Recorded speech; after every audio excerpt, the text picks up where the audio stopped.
We're calling all writers, storytellers and creators of tales of the paranormal and supernatural.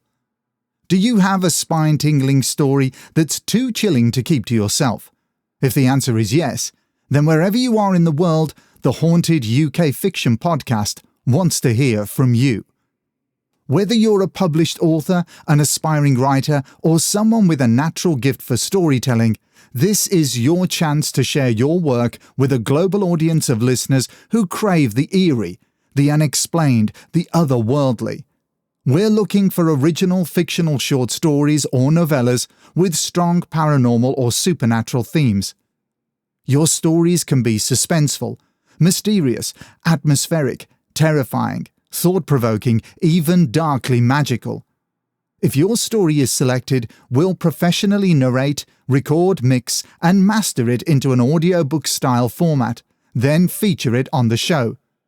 You'll get a copy of the finished production to use however you like, and you'll retain full ownership of your work. There are no fees, no contracts, and no hidden jargon. Your story deserves to be heard. Whether it's a tale that's been haunting your notebook for years, or maybe something that you're finally ready to unleash, this is your chance to bring it to life. To submit your story for consideration, email us at hauntedukfiction@hotmail.com. And don't forget to follow the show on Instagram at hauntedukfiction. Now sit back and enjoy the episode.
Hello and welcome, dear listeners, to Haunted UK Fiction, a sister podcast to The Haunted UK, which features original flash fiction, short stories and novellas with paranormal themes. All stories you will hear were written by a collection of talented writers, authors and storytellers, both independent and professional. In today's episode, we'll be reading The Overcoat, an eerie, spine-tingling tale which was sent in to us by L.D. Brown. L.D. Brown lives in the village of Hawkshead, Cumbria, with his wife and too many cats. They own a beer shop together, and for the past 7 years he's been running ghost walks in the village under the name Tallow Tales, the Hawkshead Ghost Walk. Twice weekly he takes visitors around the village, regaling them with stories of local folklore. This also gives him the opportunity to wear a top hat. In his free time, LD writes horror stories and has been fortunate enough to get a few published here and there. His fiction is influenced by the bleaker side of the Lake District landscape: rainy, dripping moorlands, mosses, tarns, wetlands, and their sinister ilk. His literary influences include Arthur Machen, M.R. James, E.F. Benson, J.H. Riddle, and Algernon Blackwood. He also enjoys folk horror films and Peter Cushing. So let's get comfortable, grab a little something to sip on, perhaps cuddle up under a blanket to help offset the chills coming your way, and let's dive into the story. My father had been unwell for quite some time. For the last 10 years of his life, he'd been a resident of the Springwood Home for Mental Disorders, living in a series of private rooms on the 3rd floor, in which he was permitted to enjoy a certain liberty away from those miserable souls who were under constant surveillance and supervision. I'd always detested the severe name of this particular institution, and loathing those frequent occasions in which I had to provide the information of my father's living quarters whenever necessary to some official or other, as it was blatantly clear to anyone that my father was not in the least insane. Rather, he'd developed a curious kind of nervous temperament in the latter stages of his life, a disposition that was at once meditative and restless. On numerous occasions, I'd been informed by the nurses that my father had spent an entire evening pacing his rooms in an exceedingly agitated state, simply repeating a strict circuit so that one might see his passage trodden clearly into the carpet. On others, he was known to spend entire days in silence, sitting in his armchair and donning a pained countenance as if some dismal and melancholic gloom had descended upon him. During such periods, newspapers were discarded unread, and cups of tea were left to grow cold. It had been known for my father to simply stare unblinking into the fireplace. Between these two extreme moods, however, I had reason to believe that, for the most part, my father was a contented man. These institutionalized rooms were uncommonly cosy, and father had decorated them as he'd liked. The walls displayed a great abundance of paintings and framed photographs that had been collected over his lifetime. The entire stretch of the west wall had been fitted with a gigantic bookcase that housed all of his eclectic novels, and by the window a small easel had been erected that usually held a recent watercolour or charcoal sketch. Father had become quite an accomplished artist at Springwood.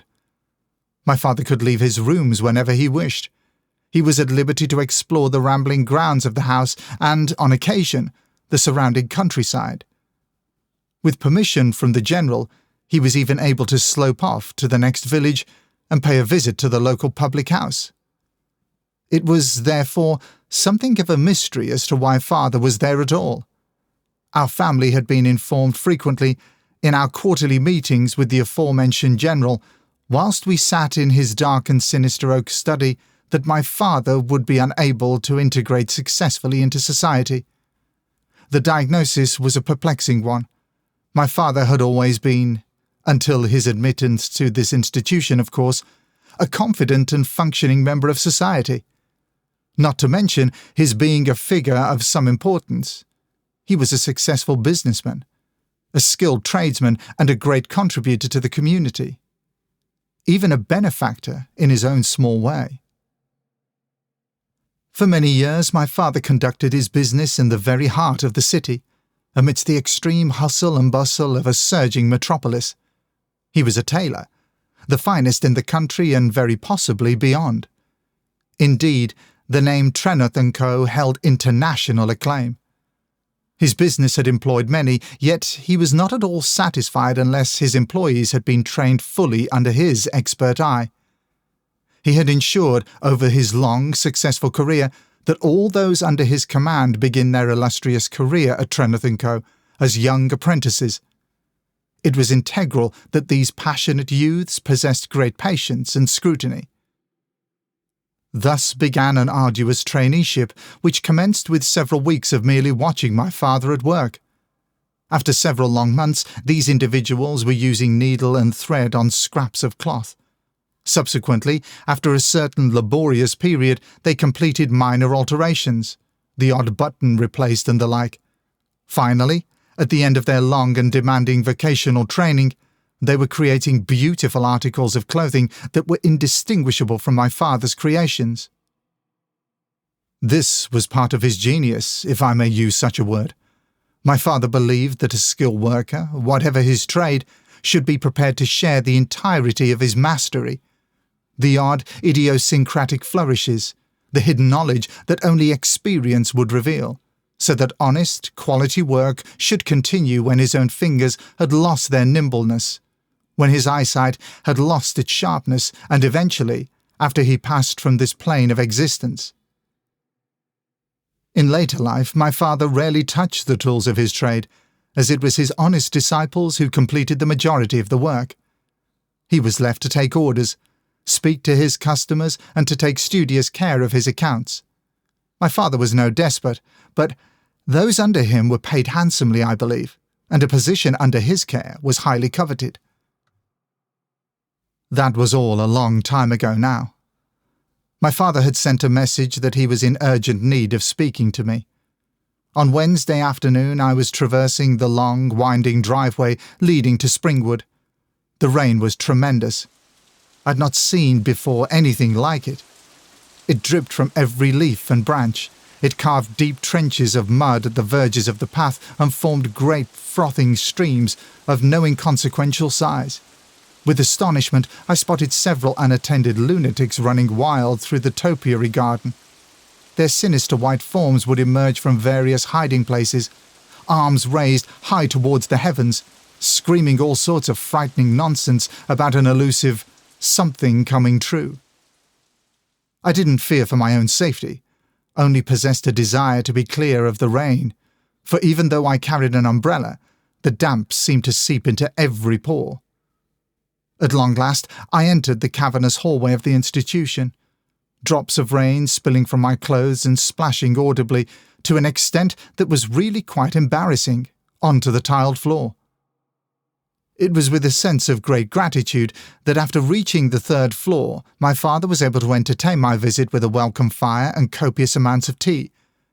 The curtains had been drawn to a close, and from behind came low growls of thunder. Dim illuminations at the curtain's edge indicated an imminent larger storm. My father was in a strange mood that day. He welcomed me with genuine warmth and appeared, to me at least, quite comfortable and content in his soft armchair and his cup perched delicately on the left knee. His words, however, were of the most serious sort. He betrayed no emotion by stating the facts clearly, and with a certain stiff formality. I was informed that he had something very important to tell. "And it is integral that it is told now," he stressed. "Best if I take my time, however, and not let one's emotions get in the way of things." The firelight flickered furiously off his spectacles as he began. "I shall do my best in recording my father's tale." Treneth & Co. was situated, as already mentioned, in the city. This teetering, humped property had been built leaning against the ancient and crumbling city wall, and was adjacent to the perpetually long shadow as cast by the medieval gatehouse, or bar, as they are known in that part of the country. The property was already ancient, even when my father had purchased it as a young man. The facade was most attractive, possessing a series of quaint bow windows holding portions of curved crown glass. As a young child, I remember distinctly the most intoxicating aromas emanating from a modest coal fire in the corner of the room. Every wall, every conceivable space, was covered with shelves stuffed to the very gills with an abundance of rolled fabric, great sheets of silk, linen, and wool of varying colours and weaves and patterns. Odd little wooden mannequins would wear certain works in progress, all studded with pins and little pieces of tape scribbled all over with tiny markings, strange little pencil scratches like Chinese characters. The old place hadn't changed a jot by the time I left home to attend university, and it was to this archaic establishment that a tall, distinguished-looking gentleman visited late one November afternoon, 15 years ago. I had discharged my employees for the day, my father said, and was preparing to put the wooden shutters in place when the tinkling of the bell announced this gentleman's arrival. He was very tall indeed, and dressed smartly, yet incongruously so with the fashion of the time. He wore a frock coat, the length of which was very old-fashioned, and his top hat, which he removed when entering to reveal flowing hair as white and as soft as cobwebs, was of a style that had been popular perhaps 100 years ago. He carried a cane, and I noticed that he had peculiarly thin, narrow fingers weighed down with the great abundance of large rings embedded with what looked like exotic gemstones. He apologized for his late intrusion with a soft cadence, and with an accent that I thought might have been Eastern European, but as you know, my boy, I am no expert on such matters. He said that he was very much pleased to find me alone, as he wished for an article of clothing to be made, and he was insistent that it was to be created by my hand, and my hand only. For no one else, I fear, should be able to complete the task appropriately, he said. I argued vehemently that my team were more than capable in all aspects of their work, but the gentleman shook his head politely yet slowly, and insisted that the task was undertaken by myself. He desired an overcoat. This was a little strange, as gentlemen did not tend to patronize Treneth & Co. for such articles of clothing. Suits, dinner jackets, waistcoats, trousers, shirts. This, of course, was our bread and butter, but items such as hats and coats were often brought from the large department store on King Street. Nevertheless, I took paper and pencil to take a few notes. I asked the gentleman as to the style and cut, as to what material he desired, to the colour of the lining, and as to the occasions that the coat would be worn. The gentleman seemed uninterested in the most part, for he was adamant on only two specific points. 1, that the coat was black, and 2, that it was exceedingly hard wearing. It is my business to travel, he said, to travel extensively. This overcoat shall go where I shall go. It is to be with me 24 hours a day, all year round, and if necessary, it shall be warm enough in which to sleep if I find myself on some overnight journey. It shall stand the harsh winters of my own country as well as the rainy summers of your own. He smiled as he uttered these last words, and it was necessary and polite to chuckle. The gentleman displayed such elegance that one felt instantly charmed in his presence. Yet he possessed one attribute that filled me with inexplicable horror and revulsion. His sharp, pale eyes shone with a certain hardness that was quite contemptuous. It was as if he possessed the power to acquire one's friendship through kindly words and gentle demeanour, and then, when he had quite enthralled one, he could glare down upon them with an examining gaze, reading one, analysing one, and finally, once he had had his fill of the amusement and finding nothing of great value, he would discard that person then completely. I asked the gentleman if he wouldn't mind removing his jacket and standing on the small wooden pedestal so that measurements could be taken. He was surprisingly lithe for a man of his age. As I ran the measuring ribbon over his arm, it was possible to detect firm, well-defined biceps. When accidentally brushing his wrist, however, I recoiled at the cold clamminess of his skin. The sensation was that of a severe and penetrating shiver. After stepping down and replacing his hat and jacket, he fumbled in his outside pocket and produced a large, bulging envelope. "I have one final condition," he said, as he placed the package into my hand. "My people have certain extravagant superstitions and customs that must seem strange to educated men. I wish for you to stitch into the lining of this wonderful coat some leaves from my own country. It is integral that a layer of the leaves cover the entirety of the lining. It must be fashioned in such a way that they are secure and do not slide hither and thither about the coat. It is unusual, certainly, but it is my wish. It is an old tradition, you understand? I'm sure that such a task is no great difficulty for a tradesman as yourself." The entire encounter with this gentleman had been somewhat unusual, filling me with a deep sense of unaccountable dread, and so this further development concerning dead leaves did not strike me as bizarre as perhaps it should have done. I was already inhabiting the realm of the weird. I was curious to know more, however, and asked what the custom meant. "'Tis only good luck," he replied, and with that he left the shop. From the window I watched the elderly gentleman stroll down the cobbled street, turn the corner, and disappear into the evening. I directed my attention towards the weighty envelope that I had received. On opening it, I was astonished to find that it contained only a few scant leaves, but a tremendous amount of dirt. The next evening, after closing up shop, I began work on the overcoat.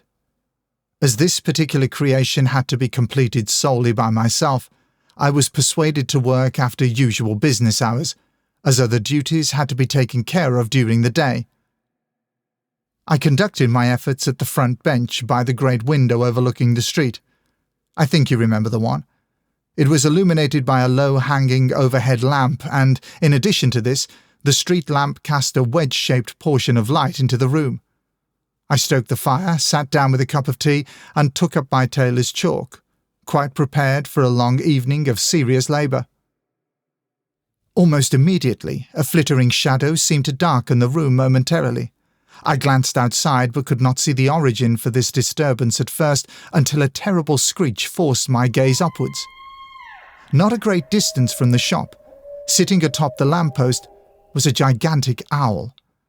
It was the colour of ash and bore great pointed tufts of feathers above its ears, giving it the appearance of a devil. With the most piercing glare, it stared down into the room and seemingly watched me work. For a full half an hour, the animal did not move, but rather stood rooted to the spot, the cast iron clasped tightly in its fearsome talons. It was impossible to concentrate fully with those cold blue eyes boring into me. As soon as the outline of the coat was completed and the cup of tea was drunk, I replaced my piece of chalk, deciding there and then that I should not continue. As soon as the chalk hit the tabletop, the owl stretched its wings once and launched its enormous feathered form into the night sky. Before going home, I stopped for a quick drink at the Blue Bell, where I was pleased to encounter John Baxter, an old acquaintance of mine. Thinking that I might amuse him, I related the story of my singular commission and all its strange associations. He was stocking his pipe with a pinch of tobacco at the beginning of the tale. I had launched into it with excitement, even interrupting myself with involuntary laughter here and there. But as the sheer uncanniness of the encounter dawned upon me through the story's progress, I lost my mirth, and concluded it abruptly and with no adequate ending. There was a look of concern on John's face. The tobacco was still between his fingers, his hand hovering above the bowl of the unlit pipe. I held his gaze for a moment with the distinct impression that we shared a mutual understanding, that this commission of mine had something unnatural about it, that this gentleman was not someone with whom I should be conducting business. I didn't stay for a second drink. There was no real desire for one, and in addition, I experienced a sudden and painful tightness in my stomach. Mumbling a quick goodbye, I set off on the brief journey home. I'd been walking the quiet, lamplit streets for several minutes when I became aware that I had been eyeing the tops of the lampposts and the rooftops of the surrounding buildings as if on guard against that frightening bird, almost subconsciously. Pulling the brim of my hat downwards, I quickened my pace, never once daring to glance either upwards nor behind. With gritted teeth, I kept my gaze on a spot only 4 flagstones ahead. The surrounding buildings had grown to a monstrous size and had leaned inwards to meet, to cover the night sky and to form an oppressive ceiling. Your mother met me in the hallway and displayed great concern over my appearance. She rushed me into the sitting room, guided me to the armchair by the fire, and pushed a glass of sherry into my trembling hands. I was very much relieved to see that the blinds had been lowered. All the next day I was nervous and irritable. I'm ashamed to say that I was in a perpetual state of annoyance with my employees, and snapped at them at frequent intervals, even though they had done nothing to warrant such treatment. When the end of the working day finally dragged itself to a close, I found myself sitting alone at the same wooden bench in the front parlour. As soon as the shears were raised, a great flittering shadow seemed to pass between the window and the street lamp. Once again, that giant owl had taken up its former position and was regarding me with those detestable cold eyes. I concentrated on my work as best I could, keeping my gaze lowered towards the job at hand. Eventually, as the clock struck a rather late hour, and at that exact moment when the shears hit the tabletop, the owl took off into the night. I could hear the great swish of its monstrous wings for a full minute as the beast disappeared into the darkness. This occurrence took place night after night with such rigid regularity that I became convinced the owl was watching the progress of the overcoat, as if to ensure that I was, indeed, working hard upon it. There was a vague impression that the owl was connected with the elderly gentleman in some way. Perhaps he trained it. Perhaps it was, in some inexplicable way, part of him, a dark portion of his soul made manifest. The creature had, certainly, the same odious eyes as the gentleman. I'd decided to test the theory. I would persuade the gentleman to pay a return visit to the shop, under the pretense that he needed to overlook some finer detail of some sort concerning the coat. I would beg him to arrive at that specific time that, usually, I would be paid a visit by that damn bird. If, after all these recurring visits, the owl would not materialize, then I had grounds to believe a connection existed between the two. I proceeded to write a quick note for the gentleman's hotel and paid a young lad $1 to deliver it. Into his hands, I stressed firmly, and return only when you have received a written answer. If he is out, wait in the lobby until his return, no matter how long it shall take. The boy nodded so eagerly that he was forced to clutch his cap lest it fly across the room. His other podgy fist grasped at the coin that I held tightly between thumb and forefinger. Another $1 will be yours upon completion. I relinquished my grip upon the coin and watched the boy become a vague blur as he clattered out of the door and into the street. Only the shortest time did I spend in a state of anticipation, for 3/4 of an hour later, at precisely 3 o'clock, small footsteps could be heard scurrying along the cobbles outside, denoting the end of a successful errand. The gentleman would be visiting later that afternoon. I was so pleased that I gave the lad an extra $1. He took it hesitantly. "If you please, sir," he said, slowly, "I shall be glad to ferry any note you might have, but please, sir, not to him again. Never to him." At these words my heart seemed to drop a great distance. "Whatever do you mean? He didn't harm you, did he?" No, nothing like that, sir. It's just that he were awful queer like. The concierge gave me the room number and let me go up. Well, I knocked, but he was an age answering the door, sir. After a while I was thinking of giving it up and going back downstairs when the door opened, only a little way, and I was beckoned inside by a thin hand. That room, sir, it didn't half give me a fright. The curtains had been drawn, and the place was lit only by a few candles. He slumped himself into an armchair. He looked so tired, sir. He had a face longer than Tyburn's drop. It was then, sir, that I noticed a strange smell. The air was musty. It reminded me of when I go to play down by the allotments, the same smell of damp earth. The gentleman had clots of dirt all over his clothes, as if he'd been lying down in a vegetable patch. Even in the darkness I could see clumps of the stuff crumbling away to nothing all over the furniture. He took the note in silence and scribbled an answer without uttering a word. I dared not look into his eyes nor stay any longer. I ran straight back once I had the answer. This was indeed a peculiar set of circumstances. Once the boy had retreated back into the streets with his pockets jingling, I turned them over in my mind. Dirt appeared to hold some great significance for this gentleman. The thought of the old man sleeping in a trunk or box filled to the brim with earth instilled abhorrence within my very soul. As the next hour crept by slowly, I stood by the window to watch the gathering dusk darken the city. The street lamp blinked into life. Only a warm glow, initially, and a beam of soft light draped itself across the workbench. The owl did not appear that evening. At 6 o'clock, my gentleman entered the shop. He looked absolutely impeccable.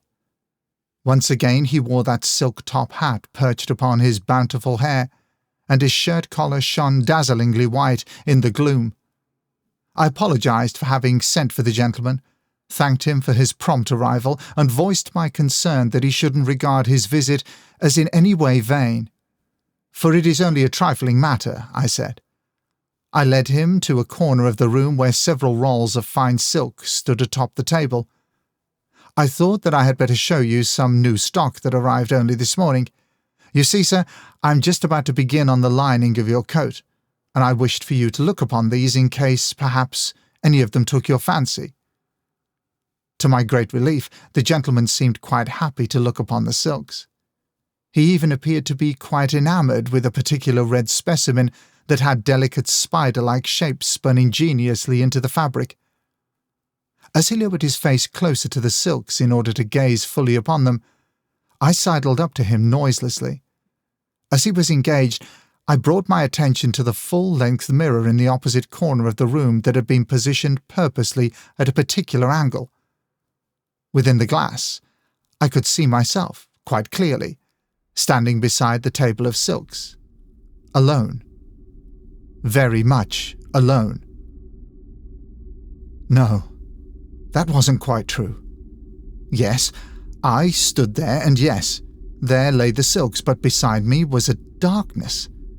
A palpable darkness that took the vague shape of a figure. A darkness constantly in a state of flux, swirling and spinning like thick smoke. It was as if a shadow had come to life and was composed of various parts, just like any other living thing. There existed many different shapes and colours within that silhouette. Wisps of ashy grey, great curls of the darkest ebony, and a faint mist of charcoal that appeared to almost shimmer. The effect instilled within one feelings of horror, revulsion yet attraction. It was no trick of the light. The mirror held within its frame all the facts stated quite plainly. The perfect image of myself within a clear, wide room adjacent to an incomprehensible darkness. I rather like this one. This shall be the lining, Mr. Trenath. Quite startled, I spun around to see the gentleman clutching a length of crimson silk in his fingertips and smiling. "Very good, sir," I said. "It shall be done." Never in my life have I ever had to take upon myself the role of an actor. The prospect has never held any particular interest for me. There were no dramatic arts lessons at my school, nor were there annual productions of any sort. However, as events transpired, I would have to become an actor before this tale could reach an appropriate conclusion. The overcoat was almost complete. Before leaving the house for work that dull grey morning, I kissed your mother goodbye. I was terribly afraid. Of course, I did not sincerely believe that it would be the very final time that I should kiss your mother, but an acute yet vague pessimism within me believed that circumstances would prove less than agreeable. A deep dread seemed to stalk me through the streets that morning, at times gnawing at my stomach, at others hovering freakishly low and oppressive. As I passed the Blue Bell, I gazed through the frosted glass to the table where Baxter and I had sat the week before. I wished at that moment that I would not have to face this grim responsibility alone. I worked all that day in a daze as if under anaesthetic. I had thoughts only for that evening's work and spoke not a word to my colleagues. When the time finally came, I carried a strong cup of tea to the workbench and switched on the overhanging electric light. The overcoat lay there in several segments. Peering out of the window, I proclaimed a jovial "Good evening" to the feathered fiend that had taken residence upon the street lamp. Within an hour, a single lining of deep red silk had been pinned neatly to the interior of the coat. Under the watchful glare of the owl, I feigned a gigantic yawn and a stretch before retreating to the back of the shop to brew another pot of tea. Upon my return, I saw that the owl had not moved an inch. In the darkness, it could quite easily have been mistaken for an extension of the lamppost, some decorative sculpture or other. Several passers-by strolled along the street and did not appear to notice the creature. I removed several pins and folded back delicately the layer of silk. It was now time for the strangest of ingredients. Extracting that envelope of filth from a drawer, I proceeded to pour an even layer of the stuff all over the inside of the coat and smoothed out any inconsistencies with a paintbrush, before laying upon this surface a special piece of fabric of my own creation. It was, quite simply, a portion of netting, a string-like structure of honeycomb pockets that would create ample baffles to hold the soil in place. I began the painstaking process of stitching this piece to the hard-wearing fabric of the overcoat itself. On completion, I unfolded my layer of silk and secured some pins back in place. I arose from the table and performed another theatrical yawn and a stretch. Taking off my glasses, I rubbed my eyes as if from exhaustion. "Well," I said aloud, "that'll do for the evening. Tomorrow I shall stitch the lining in place, I think." I switched off the electric lamp. My hand had barely left the light switch when the owl flew off into the night. Now I was alone. Even today, I do not know how I mustered the requisite amount of energy needed to complete the task at hand. I worked tirelessly throughout the night, and, fearful that my spy might return at any minute, with great haste. I began by removing all the silk and tearing out the honeycomb pockets, for they had served their purpose. I brushed away every last speck of soil, ensuring that not a trace remained. Into the lining of that coat, I stitched several small sprigs of dried wolfsbane that I had purchased that afternoon from the apothecary. Each sprig was positioned in such a way that it would lay upon particular parts of the body, both arms, the lower back, between the shoulders, and just above the breast, and secured so tightly with crosses of thick thread that they should not slip or move, hither and thither, as the gentleman had expressed. Dawn had begun to illuminate the streets dimly with a lead-like light by the time I had completed the overcoat. The finished article was placed onto a mannequin and admired from all angles. It was impossible to discern if anything at all had been hidden into the lining of that coat. I believed that the gentleman would be pleased with his commission, but I reserved certain doubts as to this plan of mine. Would it work? If my fears were unfounded, then there was little consequence. I had only replaced one form of organic matter with another. The gentleman would be wholly ignorant of the switch unless he desired, one day, to open the lining, but this seemed highly improbable. If, however, my fears were built on reality, how long would it take for the supposed deterrent to have effect? Would the wolfsbane harm the gentleman immediately? Would it take a few hours? I waited until my colleagues had arrived for work before I made my excuses and walked home. I retired to bed, but although exhaustion seeped through every fibre and placed a great weight upon my eyes, sleep did not come. My mind reeled and turned with abhorrent thoughts. When sleep eventually overcame me, it was fitful and disturbed and contained a myriad of grave forebodings and dark dreams. On the arrival to the shop the next morning, I found a card from the gentleman's hotel. It stated that 2 days from now he would visit the shop early in order to collect his coat and settle the bill en route to Liverpool, where he was to eventually board a ship for New York. Therefore, I did not have to wait such a long time for this ordeal to be over. What exactly occurred in those 2 days, I have not the faintest notion. I cannot recall any conversation with your mother, nor sharing any meal with her at home, nor can I recall any prolonged dialogue with my colleagues. Did the time pass with a sense of apprehension or excitement? I expect both. The only moment that can be recollected with any real clarity was when I found myself staring at the clock. Staring with great intent, simply watching the hands move. It was striking 9 when the gentleman entered the building. Pleasantries were exchanged. Payment was received. There was a sense of haste in the transaction as a hansom cab loaded with luggage stood waiting outside, ready to transport him to the train station.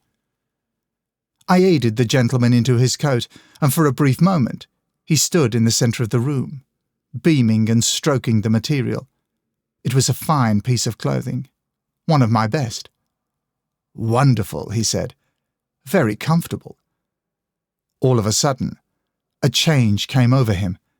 He grimaced slightly, and his arm shot backwards at an absurd angle in order to cradle his hip. It appeared as if he had felt a sudden jolt or twinge of discomfort. I rushed to his side and inquired as to his well-being. "Not to worry. Nothing to fret about," he said with a smile, straightening up. "I am, as you clearly see, an old man, and my habits are not the habits of the youthful. I am at my most content during those hours when most are asleep. I'm not used to such early wanderings, you understand? But needs must, especially if I am to catch this ship to America. I thank you sincerely for your expertise. Goodbye." Leaning heavily on his cane, the gentleman shuffled out of the shop and clambered into the cab with a peculiar stiff dignity. Once he was settled, he struck the roof of the cab with his cane twice, and the vehicle joined the early morning traffic. That was the final time I saw the gentleman. My father finished his tale and let his brooding gaze fall upon the burning embers of the fireplace. The storm had not quite abated, for low crashes and booms could still be heard in the distance, echoing throughout the low valley. "I'm not quite sure I understand," I said at last. "Is the man still alive?" My father, upon opening the teapot and sensing that it was quite cold, reached for a bottle of port and poured 2 glasses. I believed this fortification to have been a necessary one. My father could not have continued without it. "I lived my life in a constant state of fear," he said. "I could no longer fully concentrate upon my work. Waistcoats and jackets brought me no solace.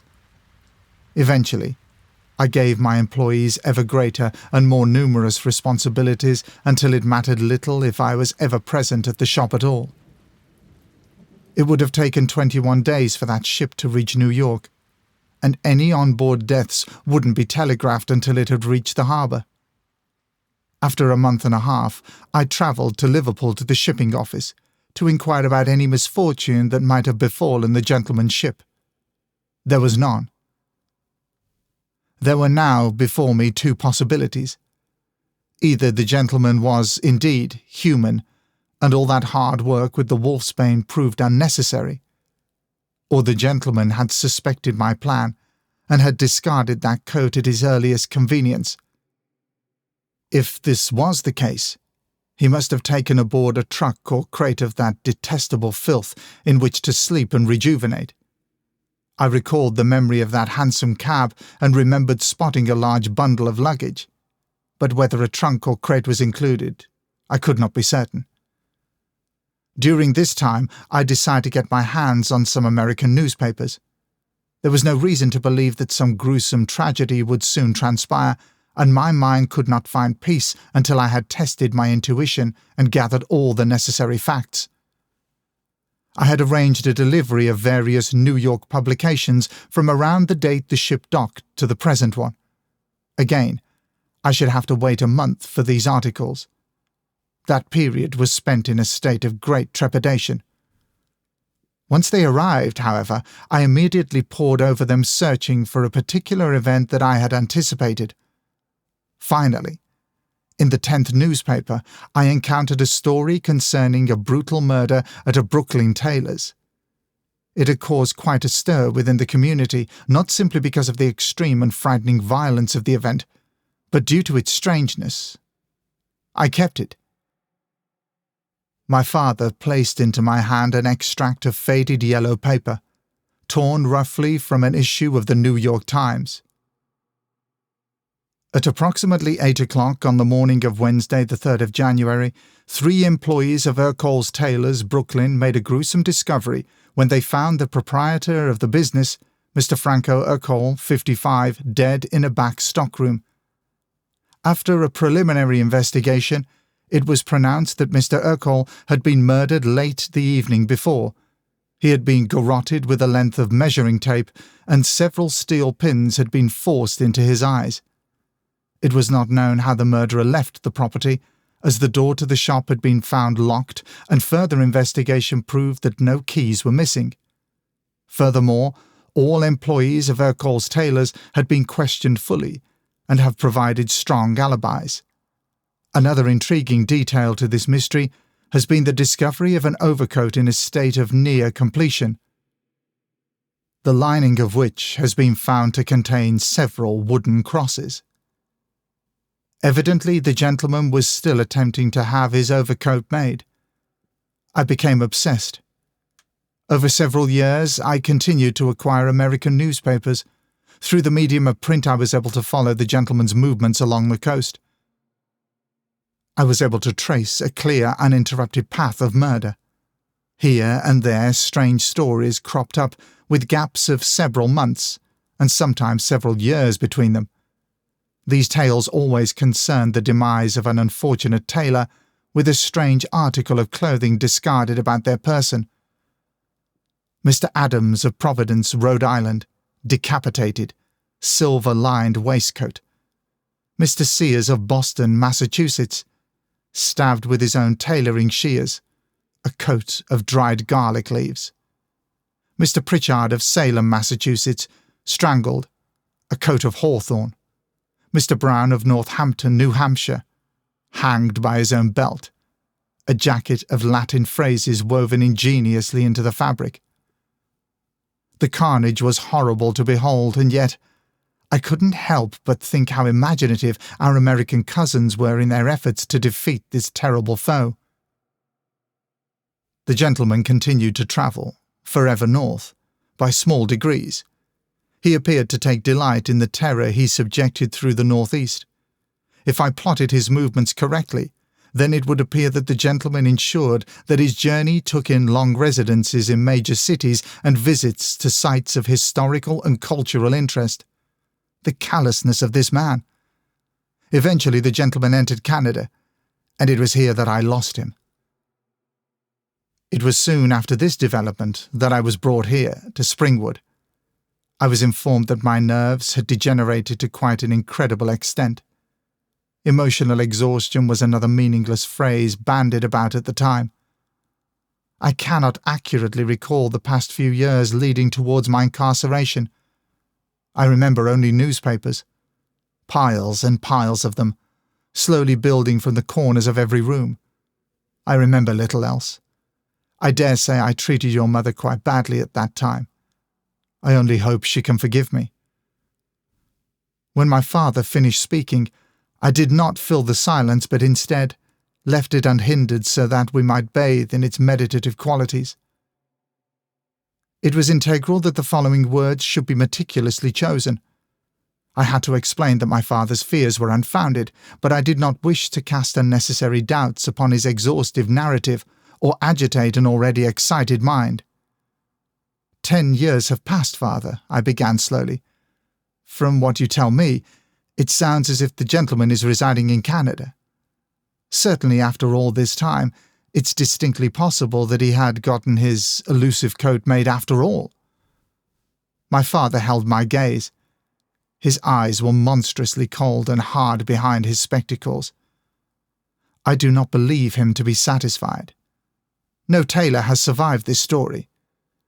It is my sincere understanding that the gentleman lusts for revenge. He has not forgotten what I have done.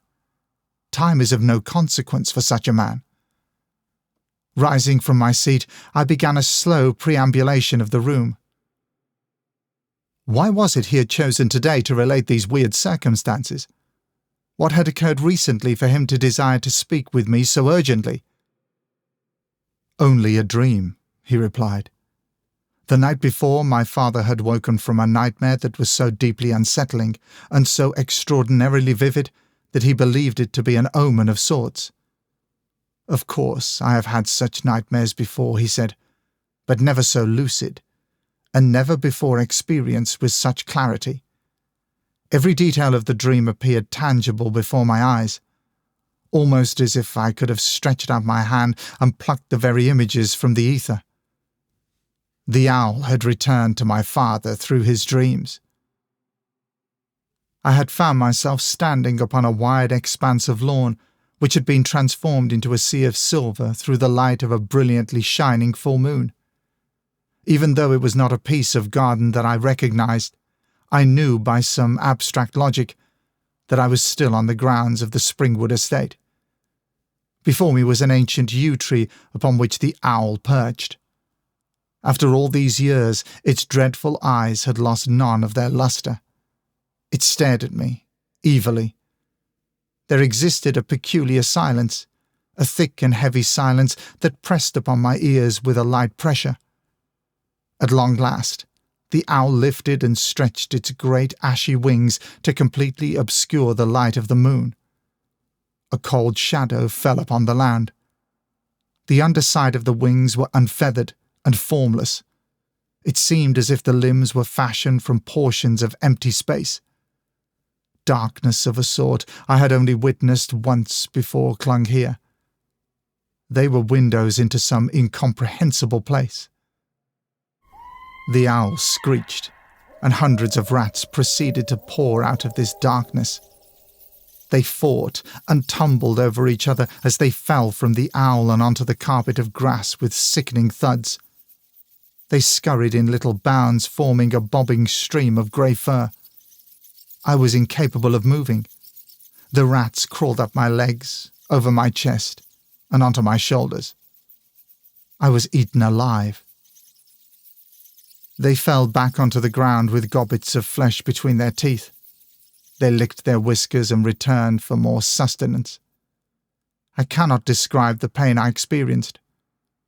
I swear that when I awoke, I still felt where those fangs had bitten and torn up my person. I could only keep my grip on reality by removing my pyjamas and examining every inch of my body. Only then was I satisfied. I believe this to mean that the gentleman is on his way. Once more, silence reigned within the room. The wind rattled down the chimney and dispersed a few flakes of ash. I comforted my father to the best of my abilities. I told him that no matter how lifelike and vivid, dreams should not be confused for omens. The hour was late, and I was expected at my mother's house for dinner. I relit the fire, poured my father a glass of port, and fetched some volume that he desired from the bookcase. We chatted for several more minutes, then I informed him that I should visit early next morning. I left him in remarkably good spirits. Upon closing his chamber door, I could see that he was already enthralled by his novel. Dinner was a gruesome affair. I did not wish my mother to worry unnecessarily over my father's condition, and it did not seem to me conducive to recount his story from that afternoon. Over the full formality of dinner's 5 courses, my mother attempted to bring up the subject of father's health numerous times. I endeavoured with each new opportunity to change the conversation, but unsuccessfully, I fear, for there was little note occurring in my own life to discuss, and I had no real news to speak of. I felt that my mother was aware of something I kept hidden. When at last we were seated comfortably in the drawing-room, I asked my mother, as casually as possible, about the abundance of newspapers that my father had collected so avidly in the years leading up to his interment. Before retiring for the evening, I might look over them. I was met with a blank expression from my mother. Apparently my father had never collected such articles, and certainly never in such a profusion as I had described. At the stroke of 11, I ascended the stairs for bed, and thoughts once again fell upon my father's story. I did not find the information regarding the absence of newspapers particularly shocking, perhaps because, at heart, I had already expected as much. That little scrap from the New York Times appeared legitimate enough, and from this tiny morsel my father must have constructed the remainder of the story. Now, however, as I relate these words, I'm not so sure. Early on Thursday morning, I embarked on the short journey to Springwood. Alighting from the cab, I stood before the iron gates of the property before being admitted entrance by a gentleman of the name Anderson. He was a small, jovial man who resided in the adjoining gatehouse and undertook the position of caretaker for the property, responsible for maintenance here and there and keeping the gardens looking sprightly and trim. "What news, Anderson?" I asked cheerfully, as the gate swung open with a light squeal. "Only the usual chaos, sir," he replied. "A few of them inmates from the second floor managed to sneak out of their rooms in the dead of night, sir. The doctors have only managed to get about half of them so far. They're not doing any harm, mind. Just running about making all sorts of terrible racket. I found one of them myself, clambering up the old yew tree." "Yew tree? Which yew tree? Whereabouts?" Anderson chuckled. "Oh, I doubt you know it, sir. It stands in a part of the gardens long since abandoned. Just a copse of ivy and weed right at the other end of the estate, about a mile away. It was a beautifully manicured lawn in the last century, but since then it's gone to ruin. No one seems to care much about it now." "Was it possible my father ever went there?" "I very much doubt it, sir. It's not a place that's easy to get to. Your father takes somewhat sedate walks. That garden's a bit of a scramble." I thanked Anderson for his information and made the tedious trudge along the long, wide driveway. To my immediate right, a sudden flash of white indicated an inmate jumping and shrieking between the topiary. It did not appear as if any official or other was in pursuit. In the hallway I encountered the General. It was unusual for him to be present during my many visits to my father's rooms. Unusually, I had free rein of the house and could come and go as I pleased. Other than Anderson and a few nurses, it was seldom I met any employee of this institution at all. He stood with great solemnity, his hands clasped tightly before him, turning white at the knuckles. He had seen me approaching the house, and it was his duty to inform me. There had been an accident.